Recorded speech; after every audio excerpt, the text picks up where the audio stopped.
Alright, may entry na ba lahat para sa Ultra Pro Max Hot Summer ngayong taon?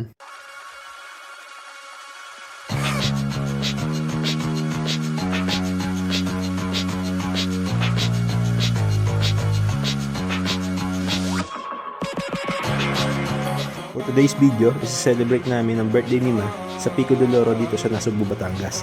First thing first, bumili muna kami ng ticket dito sa front gate reception area. Nagbayad kami dito ng 1.5 each. After nun, dumiretso na kami sa unit namin dito sa Jacana building. We use Airbnb nga pala para mabook ang room na to. Malinis and spacious naman yung unit na nakuha namin. Maganda rin ang view sa balcony kasi lakeside. Second time na namin dito sa Pico pero ito ang nagustuhan ko sa kanila. Na-maintain nila yung tourist vibe kahit ang daming building na nilang tinayo. Nagpahinga lang kami ng konti, then dumiretso na agad sa Lagoa, isa sa mga restaurant dito sa loob ng Pico. By the way, they have total of 6 casual dining restaurant inside.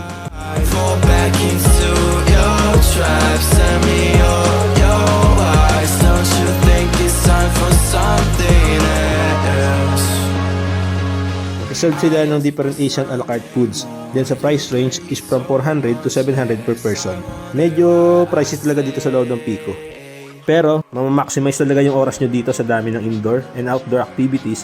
May basketball, volleyball, tennis ball, lahat ng ball na naiisip nyo, meron sila dito. Time check, 5 PM. We're going to the beach na. Every 5 minutes, unless nga palang shuttle service dito, which is free din, kaya madali gumala kahit ang laki ng place. May pasumba din sila sa beach every 7 AM and 5 PM na gustong gusto ng baby Alia namin. Meron ding yacht or yate rental dito. 15,000 per hour lang naman. So ito-try namin mamaya, titigan lang kasi mahal.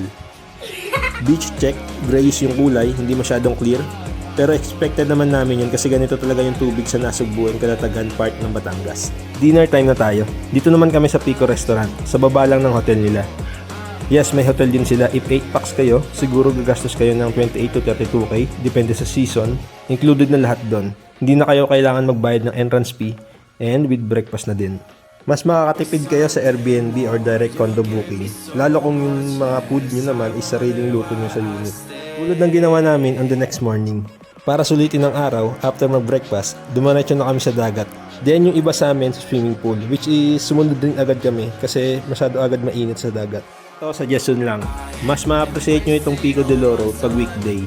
Baka matsyempohan nyo pa yung mga artista kasi weekly may artista dito. Depende kung di ako pupunta. So, check out na kami. 11 AM pa lang naman. Pero nag-decide na kami sa Tagaytay na lang kumain ng lunch since 1 hour away lang naman yung dito. Alright, start ko muna yung kotse. Sa kabila pala. Itong kinain namin sa Twin Lake ang pinaka nabusog kami kasi hindi na masakit sa bulsa. Yun lang guys, till next mini vlog. See you!